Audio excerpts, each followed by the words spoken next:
Alright, hello everybody. Today I was going to talk about the remaining 80 neutral cards. I thought I could knock it all out in one video since, well, it's the weekend, but instead I want to talk about armor destruction some more. In the previous video, I made the argument that the clause remove all armor was just a bit silly and far too powerful, and I outlined some ways that I thought this could be fixed. I think for the most part people agreed that these would be fine changes, except for some concern surrounding Raptor and how the lack of a remove all armor card would impact the power level of that legend. So this video I would like to talk about the armor destruction cards in the context of Raptor. So you can basically consider this video to be his class cards video, my suggested changes to the Raptor class cards. There was a comment on Reddit about, it just said, as if Raptor isn't strong enough already. And I think that comment was made specifically in the context of Virago existing in the game in its sort of current form, which is this. It's not a Raptor card, but I wanted to talk about it anyway. Of course, if I had my way, I'd literally delete Virago from the game. But, obviously they're not going to do that, and I'm not really an advocate for that. I hope they come up with something new and interesting. I just don't have anything to add at the moment. But if Virago literally just disappeared and we didn't have to worry about that, you know, with its big old weapon and stuff, I think, you know, that creature-style Raptor that kills Jads and Ogre Warlords and Dagannoth Sentinels and all of these things to, you know, build his base attack up and then go to the final fight, and he stacks a whole bunch of armor, I think that deck would be fine, because, you know, Virago wouldn't exist anymore. And that deck relied very heavily on, I think, on that card for making up where Raptor lacked. He'd spend a lot of time, you know, he wouldn't build that much base attack, is the point I'm making, and he'd rely on his Virago to win the game. And in the matchups where, you know, Virago isn't useful, well, he's got enough health and he builds enough base attack to win the game. So against aggro, he was very, very strong because he has so much armor and sustain. And against AP decks, he was really strong for the same reason, and, you know, the lack of AP didn't really matter because Virago. But without Virago, the lack of AP would matter, right? Like, yeah, Raptor would have a ton more life than most legends in the final fight, but it'd also have, like, not as much base attack.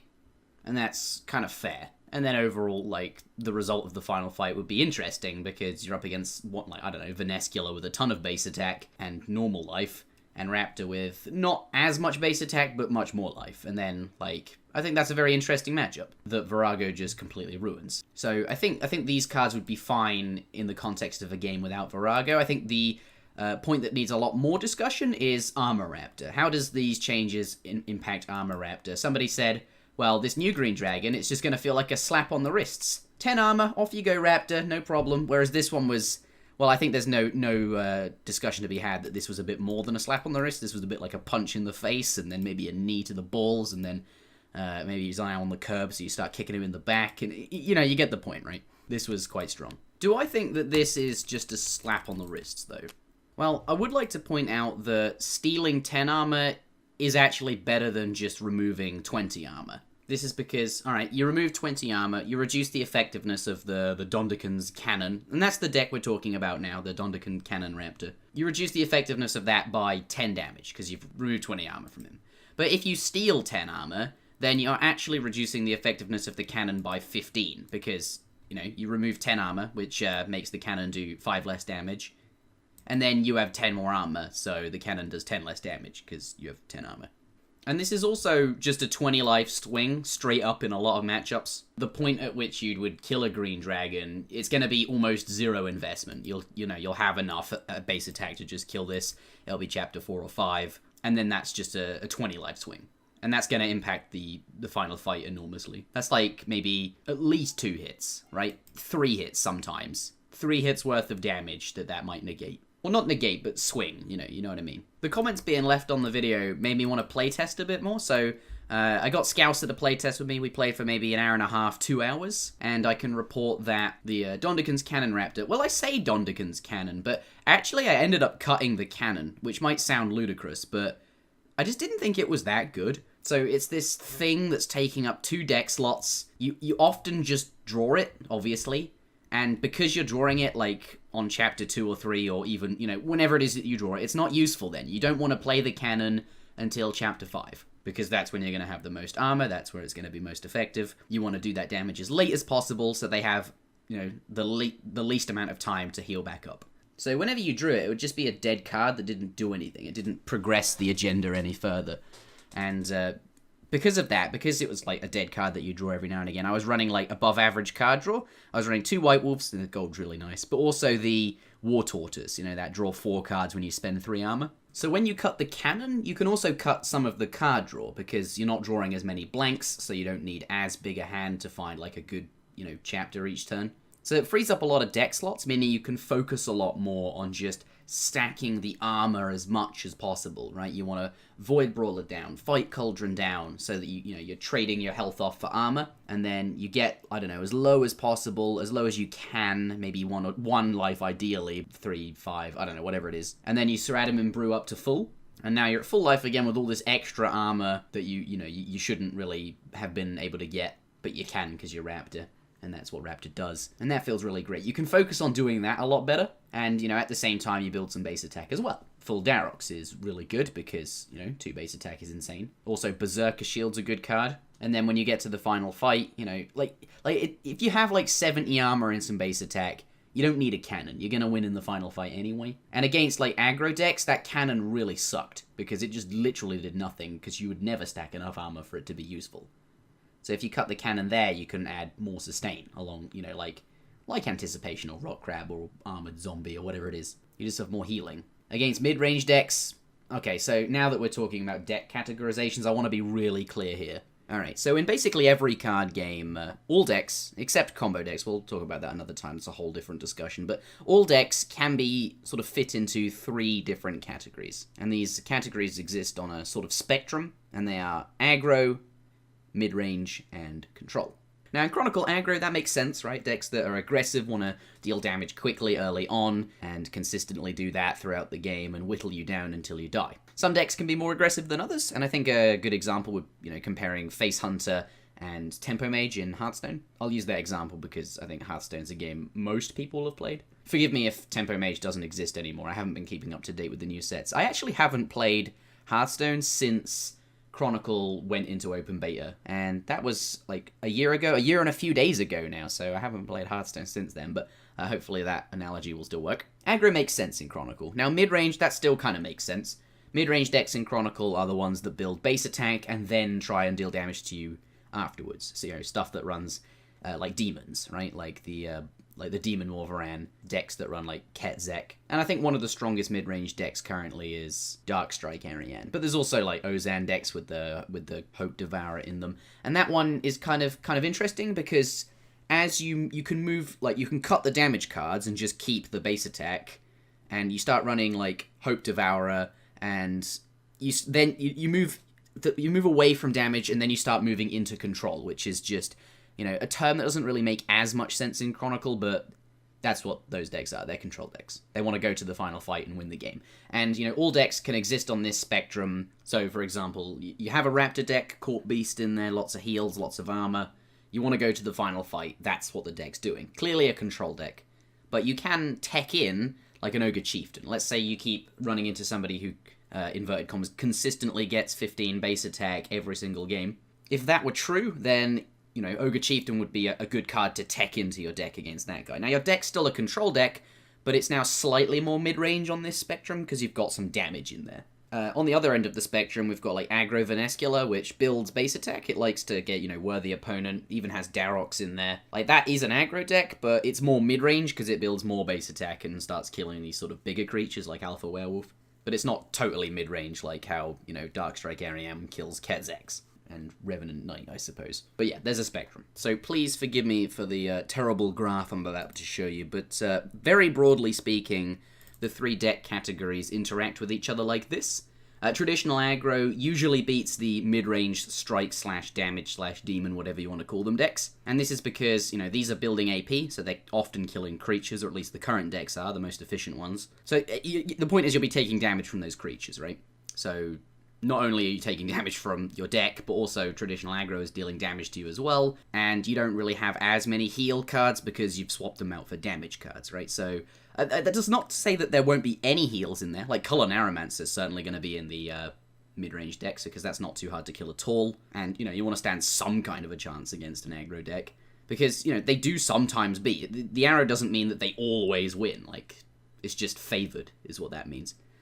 And if you cut color, you definitely lose a lot more. And then mid-range decks generally be AP sustain. I've renamed it that from control, because like control in Chronicle just doesn't really make as much sense as a term, even though that's what they are. So AP sustain, we'll call it that. These are beaten by the mid-range decks, because I guess mid-range just has a lot more damage potential, whereas like traditional aggro decks, they lose, generally speaking, to the AP sustain decks, because they don't have as much damage. So yeah, that's how this works, I guess. But I bring it up because Armour Raptor. Armour Raptor is clearly AP sustain, right? Like, you're building armor, you want to go to the final fight with some base attack, but with the Dondeken's Cannonet, you sort of move towards being a mid-range deck, but you're still, like, mostly an AP sustain, but you're sort of in between on the spectrum, I suppose. So clearly, like, what I said earlier about the cannon not being good against aggro, that makes sense, right? Because if you move towards being more of a mid-range deck, then yes, aggro beats mid-range.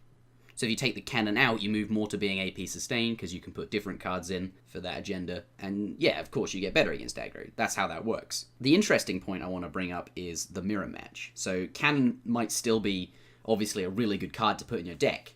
You know, if you're stacking all that armor, of course it would be. And if you're doing that, then you're teching for, like, the mirror match. Not just the mirror match, but, like, against other AP sustain decks. If you're running the cannon, you're becoming more mid-range, and mid-range decks are good against control decks. So if there's lots of control decks running around, the cannon deck's going to be really good, because, you know, you're basically doing what they're doing, stacking lots of armor, lots of health and healing, and going, you know, base attack for the final fight, but you get this big burst of damage just before the final fight as well, and that's really going to help you out. So I did some playtesting with Scouser, and this is true. The Ariane, we played Darkstrike Ariane, which is certainly a mid-range deck, and that had a very good win rate against the Armour Raptor. The Tormented Demon double Rev Knight turn is very, very strong, and you don't always do that, but it also runs Tokash and Black Knight Titan. So, you know, the strikes are quite good, and all of that damage would knock off basically all of my armor and completely nullify my cannons. If I was running the Dondeken's cannons, they would be no good. And sometimes it would even make my Sarah Brews really awkward, because I'd, you know, be going down to low life and I want to Sarah Brew back up, and she'd just knock off all of my armor, and that wouldn't work. Usually I would be able to Sarah Brew up before she does any damage to me, but either way, like, you're going to be going to the final fight against Darkstrike Ariane, which can stack upwards of 10 base attack, and she has armor herself from the Mithril Dragons, and also, like, she was running one copy of Green Dragon, the one that I created, that is. And then, like, your Armour Raptor without any armor with fairly low base attack in the final fight. And sometimes, like, Ariane would just straight up kill you as well. Maybe you didn't manage to get the Sarah Brew off. So, Darkstrike Ariane certainly is good against the Armour Raptor. Haven't tested other ones, but I would like to try Demon Morvaran and some kind of mid-range Hopesan. We did, though, test aggro deck.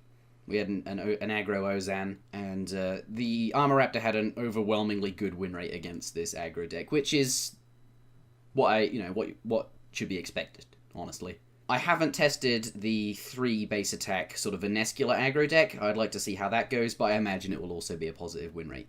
Now, the one thing I'm worried about is, okay, yeah, I mentioned earlier that cannon, sometimes not that good, but, like, what if we lived in a world where you could just run the cannons anyway, knowing that they're not that good against aggro, but your deck is still, like, overwhelmingly good against aggro just overall?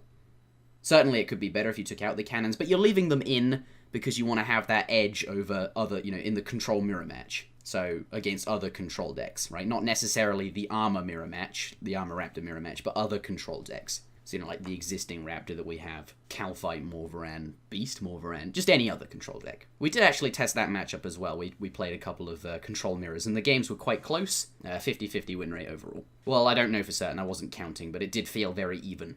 But the cannon would certainly give you the edge, and if you're still running that, then suddenly you've got a deck that usually always beats aggro, and with the cannon you've got a deck that has an edge in that mirror matchup, and then the only bad matchup is mid-range. But overall, you're winning 2 out of the 3 on the triangle, and then you have like a lopsided metagame, which is no good. So that was something I was really worried about, and it's something I tried to sort of fix in the Raptor class cards. But obviously I haven't shown the Raptor class cards yet, and that was the point of this video, but it's getting a bit long now, so I think I'll do another separate video, but I'll release them both at the same time. Back to the question at hand, though. Do I think that this card is just a slap on the wrists, and it should be a bit more of a punch? Like this card, not as strong as this card, but maybe stronger than this card. Do I think that? And the answer is, well, actually the biggest problem I had with the card in playtesting was that the condition of them having 20 armor I thought was maybe a bit high some of the time. Certainly against Armour Raptor, there's no problems here. But against other decks that stack armor, just control decks generally, 20 might have been a bit high, just slightly out of range. And I think that's kind of where I wanted it to be, because if you go into that range, it needs to be punishing. So is stealing 10 armor punishing enough if they, venture up to 20 armor? And I think maybe it's slightly just a little bit underpowered. If we reduce the condition from 20 to 15, then I think Green Dragon would be fine at stealing 10.